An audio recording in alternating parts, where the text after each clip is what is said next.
What force could compel 9 experienced winter hikers to slice open their tent from the inside and flee into the brutal, sub-zero wilderness of the Ural Mountains without their coats or shoes?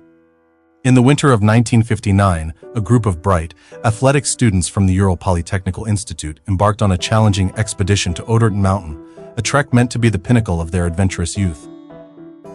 Led by the capable, eager Dyatlov, they were well-equipped and highly skilled.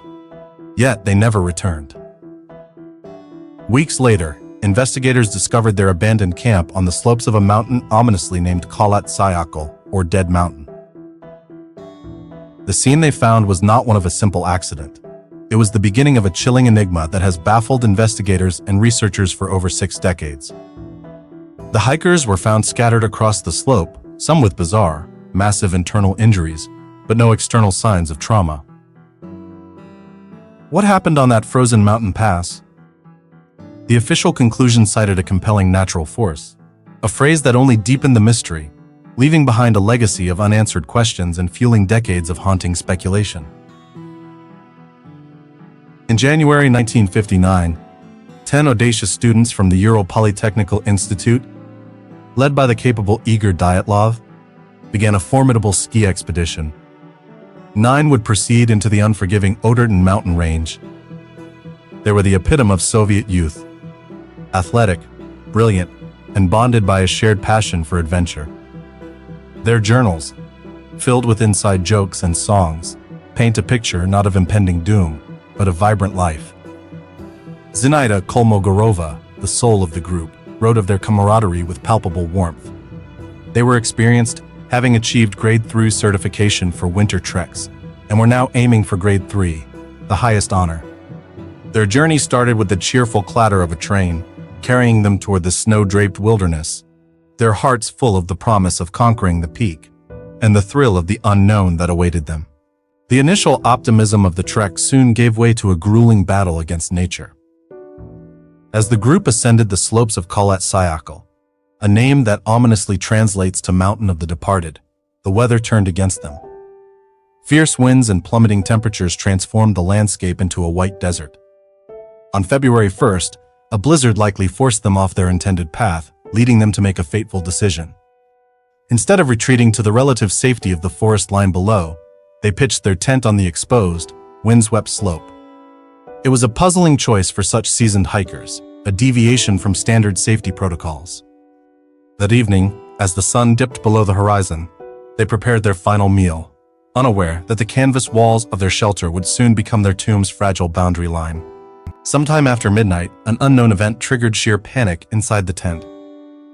In a moment of inexplicable terror, the hikers did not use the entrance, but instead slashed through the dense canvas from within.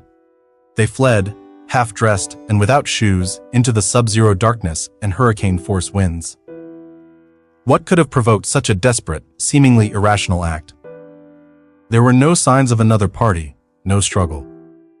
It was a flight from a threat so immediate and overwhelming that it negated all their training, all their survival instincts. The fabric of their shelter, like the fabric of logic itself, was torn asunder. The empty, flapping tent became the first clue in a mystery that defied simple explanation, a silent testament to the moment that chaos descended upon the 9 sleeping figures and cast them out into the void. Weeks later, on February 26th, search parties finally located the abandoned camp. The collapsed tent, sliced open from the inside, was half buried in snow, their belongings strangely untouched. A trail of footprints led down the slope toward a tree line nearly a mile away. There, beneath a large Siberian cedar, they found the first 2 hikers. They were barefoot and dressed only in their undergarments. The remnants of a small fire and broken branches high on the tree suggested a frantic, final attempt to stay warm and perhaps watch for something on the slope above. Further on, between the cedar and the tent, 3 more members of the group were found, including Dyatlov himself, their poses suggesting a desperate attempt to return to the shelter they had so hastily abandoned. The scene was one of quiet and frozen desperation. The full scope of the tragedy was not understood until May, when the spring thaw revealed a snow den in a nearby ravine. Here, the final 4 hikers were discovered, more adequately dressed than the others. The mystery, however, only deepened. These individuals had sustained massive internal trauma, consistent with the force of a high-speed collision, yet they showed almost no external injuries. Wanted missing soft tissues of the face. Investigators were baffled. How could such devastating injuries occur without any outward signs of a fight or an attack? The official inquiry concluded with a cryptic verdict. The group had perished from a compelling natural force. This vague explanation left a vacuum, soon filled with whispers of secret weapons tests, infrasound-induced panic, and even otherworldly encounters.